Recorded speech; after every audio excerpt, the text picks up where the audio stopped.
On January 17, 1781, a British officer named Banastre Tarleton rode toward a small cattle grazing field in upstate South Carolina with over 1,000 of the best-trained soldiers in the British Army. His target was a ragged force of American troops, half of them untrained militia who had a reputation for running at the first sight of a bayonet charge. Tarleton expected an easy victory, a quick slaughter, really. What he rode into instead was one of the most perfectly executed tactical traps in the history of warfare. Within an hour, his elite force would be shattered, and the man who designed the trap, a backwoods general with no formal military education, would deliver a masterclass that officers still study at West Point today. So how did a group of farmers and part-time soldiers manage to annihilate a professional British fighting force in under 60 minutes? South Carolina, in late 1780, was a nightmare for the American cause. The British had captured Charleston that May, taking over 5,000 Continental soldiers prisoner in the worst American defeat of the entire war. British commander Lord Cornwallis controlled most of the southern colonies, and loyalist militias were terrorizing patriot families across the countryside. The American Revolution was, by most reasonable assessments, on the verge of total collapse in the South. General George Washington sent Nathanael Greene to take command of the remnants of the Southern Continental Army. What Greene found when he arrived was barely an army at all, roughly 1,400 starving, poorly equipped regulars spread across the Carolina backcountry. Greene made a decision that most commanders would have called insane. He split his already tiny force in two. He sent about 600 troops west under the command of Brigadier General Daniel Morgan, a man whose military resume read like a list of the war's most brutal engagements. Morgan was not your typical general. He had no wealthy family, no aristocratic connections, no formal training. He had grown up poor in the Shenandoah Valley of Virginia, working as a teamster hauling supplies through the wilderness. During the French and Indian War, he received 500 lashes from a British officer for punching a superior. The scars covered his entire back for the rest of his life, and Morgan reportedly joked that the British still owed him one lash because the drummer had miscounted. That kind of man does not forget, and he does not forgive. When the revolution started, Morgan showed up with a company of Virginia riflemen and fought in nearly every major engagement of the northern campaigns, from the Siege of Quebec, where he took a musket ball through the neck and kept fighting, to the forests of Saratoga, where his sharpshooters helped shatter Burgoyne's army. By 1780, Morgan carried a deep personal hatred of the British military and something far more valuable than any textbook education. He understood exactly how ordinary men behaved under fire. This is the detail that made everything possible. Morgan had fought alongside militia at Saratoga. He had watched Virginia riflemen shatter British advances from the tree line. But he had also watched militia units panic and flee at Camden, where the British bayonet charge sent over 2,000 Americans running in minutes. Morgan knew something that most Continental officers refused to accept. Militia were not cowards. They were untrained civilians carrying muskets. Asking them to stand in an open field and trade volleys with British regulars was like asking a high school football team to hold the line against an NFL defense. It was not a question of courage. It was a question of capability. And that understanding, that honest assessment of what his men could and could not do, became the foundation of the trap. When Morgan learned that Tarleton was pursuing him with a fast-moving force of over 1,000 British regulars, dragoons, and loyalist infantry, he had a choice. He could run, try to link back up with Greene, and avoid the fight entirely. Instead, Morgan stopped at a place called the Cowpens, a well-known cattle pasture in the rolling grasslands of northern South Carolina. His officers were confused. The position seemed terrible. The broad river sat about 5 miles behind them, cutting off any route of retreat. Open ground stretched in every direction, offering no natural fortification, no dense forest to hide in, no swamp to slow a cavalry charge. Morgan chose this ground on purpose, and the reason was brilliant. He did not want his militia to have an escape route. He knew that if they could run, they would run. By putting a river at their backs, he removed the option entirely: fight or drown. But Morgan was not asking them to do anything suicidal. He was asking them to do something very specific, very simple, and very temporary. And he spent the entire night before the battle walking from campfire to campfire, personally explaining the plan to every single unit. He crouched down with groups of shivering militiamen, told them jokes, shared stories about fighting the British at Saratoga, and calmly laid out exactly what he needed from each man. He told the militia they would not have to face a bayonet charge. He told them they would fire 2 shots and walk away with honor. He told the regulars they were the wall that nothing would get past. He even walked among the cavalry and told Washington's dragoons that they would be the ones to finish it. By dawn, every soldier on that field knew exactly what he was supposed to do and exactly when he was supposed to do it. That level of personal leadership the night before a battle was almost unheard of in the 18th century. Picture the battlefield at the Cowpens from above. It was roughly 1,000 yards of gently sloping open ground, rising toward 2 low hills. Morgan arranged his forces in 3 deliberate lines, each one set roughly 150 yards behind the last. The first line was a thin screen of about 150 select riflemen from Georgia and the Carolinas. These were not militia in the traditional sense. These were frontier marksmen, men who could hit a target at 250 yards with a long rifle. Morgan placed them out front with one specific instruction: pick off the officers. When the British begin their advance, shoot the epaulets. Target the men on horseback. Target anyone giving orders. Then fall back to the second line. The second line was the main militia force, roughly 300 men from the Carolinas under Andrew Pickens. This is where Morgan's genius shone brightest. He did not ask these men to hold their ground. He did not ask them to stand and fight to the death. He asked them to do 2 things: fire 2 aimed volleys at the British when they came within 50 yards. Then, turn around, walk to the left, circle behind the third line, and reform in the rear. That was it. 2 shots and leave. Morgan told them to their faces, "Just give me 2 good fires, boys, and then you can fall back." The third line was the backbone. About 450 Continental regulars and tough Virginia militia under Lieutenant Colonel John Eager Howard, positioned on the first low rise behind the militia line. These were the men trained to stand in a firing line and trade volleys with British infantry. They were the anvil, and hidden behind the second hill, completely out of sight from any approaching force, sat the hammer. Lieutenant Colonel William Washington, a cousin of George Washington, waited with roughly 80 Continental dragoons and 45 mounted militia, cavalry. The killing blow that nobody would see coming until it was far too late. If you are learning something from this breakdown, take a second and hit subscribe. We cover military history and strategy like this every week, and you will not want to miss what comes next. Now, picture this from Tarleton's perspective. He had been chasing Morgan for days across frozen South Carolina backcountry, pushing his men at a brutal pace. On the night of January 16th, Tarleton roused his troops at 2 in the morning and forced them to march through pitch darkness, across swollen creeks and muddy cattle trails, for nearly 8 miles before dawn. His men had barely eaten. Many of them had not slept more than a few hours. Horses were stumbling. Infantry were dragging their feet through frozen mud. But Tarleton was 26 years old, aggressive to the point of recklessness, and carried a reputation as the most feared British cavalry commander in the colonies. At the Battle of Waxhaws the year before, his dragoons had cut down surrendering American soldiers, earning him the nickname Bloody Tarleton among the colonists. He did not believe in caution. He believed in speed, shock, and the bayonet.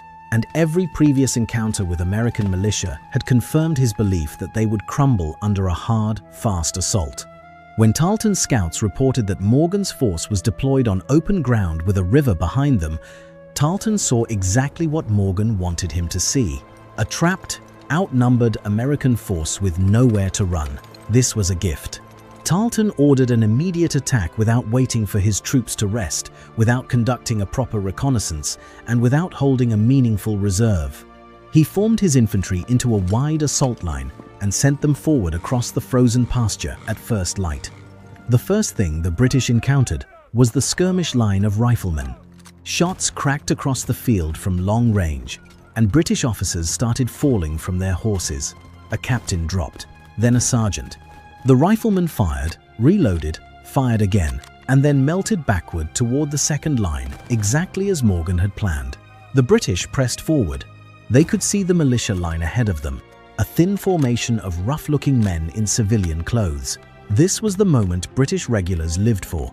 The charge against undisciplined colonials who would break and flee. The drums beat the advance.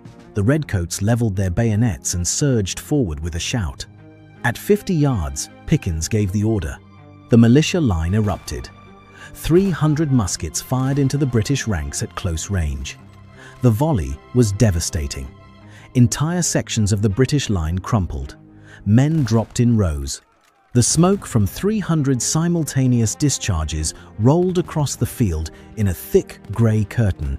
Before the haze even cleared, the militia reloaded with shaking hands and fired a second volley into the staggering British formation.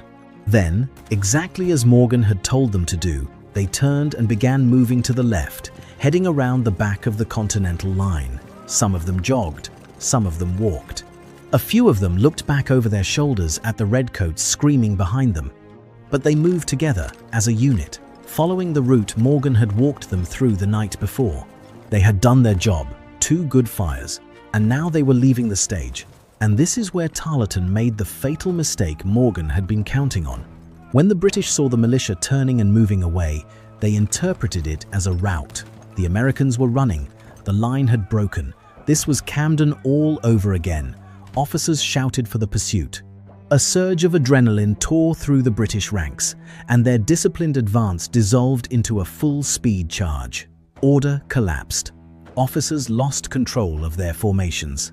Soldiers sprinted forward in a mob, racing uphill to finish off what they believed was a fleeing, demoralized enemy.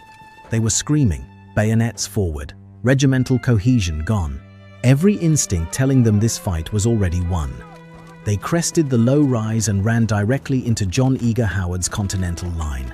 Fresh troops, rested, standing shoulder to shoulder in a disciplined formation with muskets loaded and aimed. Howard waited. 40 yards, 30 yards. At nearly point-blank range, he gave the order to fire. The volley hit the disorganized British charge like a wall. Men fell by the dozen. Before the survivors could even process what had happened, Howard ordered a bayonet charge directly into the stunned and scattered British front. American regulars slammed into the redcoats at close quarters, and for the first time in the entire battle, the British began to stumble backward. At that exact moment, William Washington's cavalry thundered out from behind the second hill and smashed into the British right flank. 80 dragoons at full gallop, sabers swinging, driving straight into the exposed side of a formation that was already reeling from the frontal assault. The British line buckled, and then came the final piece. The militia. Pickens had marched his men around the back of the Continental line exactly as planned. And now they reappeared on the opposite side of the field, reformed into a rough firing line and advancing with loaded muskets. The British were being hit from the front by Howard's bayonet charge, from the right by Washington's cavalry, and now from the left by the returning militia. A full double envelopment, a textbook encirclement executed by farmers, shopkeepers, and backwoods riflemen against one of the most professional armies on earth. British soldiers who had been sprinting forward in triumph just minutes earlier now found themselves surrounded on 3 sides with nowhere to go. The British army broke. Not slowly, not in stages. It shattered. Soldiers threw down their muskets and put their hands up. Officers tried to rally pockets of resistance, but were cut down or surrounded within minutes. Some British regulars fought in desperate clusters, back to back, until they were overwhelmed. Others simply dropped to their knees. Tarleton himself attempted a cavalry countercharge with his small reserve of dragoons, but Washington's horsemen met him head-on in a swirling melee of sabers and pistol shots. The 2 officers actually clashed personally on horseback, Washington taking a wound in the exchange, before Tarleton managed to break free and escape with a handful of mounted soldiers, fleeing the field at a dead gallop. The battle lasted roughly 1 hour. In that time, Morgan's force killed or wounded over 300 British soldiers and captured nearly 600 more, including entire artillery crews and their cannons. Tarleton lost over 80% of his command. American losses were 12 dead and 60 wounded. Those numbers are almost absurd. The kill ratio is the kind of result that military historians double-check because it barely seems possible. Morgan did not just win a battle. He destroyed an entire British tactical force with a fraction of the casualties. Think about what Morgan actually did here. He took the greatest weakness of his army, the unreliability of militia under direct assault, and turned it into the centerpiece of a trap. He used their retreat as bait. He made the British believe they were winning at the exact moment they were losing. Every line, every movement, every withdrawal was choreographed to pull the British deeper into a kill zone they did not even recognize until it closed around them. He did not fight the battle the British expected. He designed a battle the British could not resist and then let their own aggression destroy them. Cowpens broke the back of British strategy in the south. Cornwallis lost a quarter of his light troops and his most aggressive field commander in a single morning. The psychological impact was just as devastating as the material losses. British officers across the Southern Theatre had built their entire approach around the assumption that American militia would always break under pressure. Morgan had just proven that assumption dead wrong, and the implications rippled through every British garrison from Savannah to Wilmington. Cornwallis was furious. He burned his own supply wagons in a desperate attempt to lighten his army and chase Greene's force north into Virginia. That pursuit stretched his supply lines to the breaking point, exhausted his remaining troops, and pulled him further and further from his bases of support. It was a chase born out of frustration, not strategy, and it ultimately led him to a small tobacco port on the Chesapeake Bay called Yorktown, where a combined American and French force surrounded him that October. The British army that surrendered at Yorktown was, in many ways, the same army that had been unraveling since Cowpens, and we all know how that ended. What makes Cowpens remarkable is not just that it worked, it is how cleanly it worked. Morgan understood his own army better than any general in the war. He did not wish his militia were something they were not. He did not try to make them stand and fight like regulars. He gave them a job they could actually do, told them exactly how to do it, and built an entire battle plan around the certainty that they would leave the field after doing it. The retreat was not a failure of the plan. The retreat was the plan. Military academies around the world still teach the Battle of Cowpens as a case study in the double envelopment, in understanding your own forces, and in using an enemy's aggression against them. Hannibal did something similar at Cannae in 216 BC, luring the Roman legions into a pocket by allowing his center to bend inward while his flanks closed the trap. Military scholars have drawn the comparison for over 2 centuries, but Hannibal had veteran Carthaginian infantry and Numidian cavalry, warriors who had spent years training for that moment. Morgan did it with militia who had been farming corn 6 weeks earlier on a cattle field in the Carolina backcountry against an opponent who should have known better. Tarleton spent the rest of the war trying to explain what happened at the Cowpens. He blamed everyone but himself. His superiors blamed him for charging without reconnaissance. Cornwallis blamed the entire Southern campaign's collapse on the losses sustained that morning. The reality is that none of them were prepared for what Morgan built on that frozen field in South Carolina. A trap so elegant that the enemy did exactly what Morgan needed them to do at every single stage and never realized it until it was over. The ground at the Cowpens is quiet now. A national battlefield park sits on the site, with markers showing where each line stood and where Washington's cavalry launched their charge. The rolling pasture still looks much like it did in 1781. Green grass, gentle hills, open sky. It is easy to stand there and forget that for 1 hour on a freezing January morning, this patch of land hosted one of the most lopsided victories in American military history. If this kind of tactical breakdown is your thing, make sure you subscribe so you do not miss the next one. We have a lot more battles to cover, and they only get wilder from here.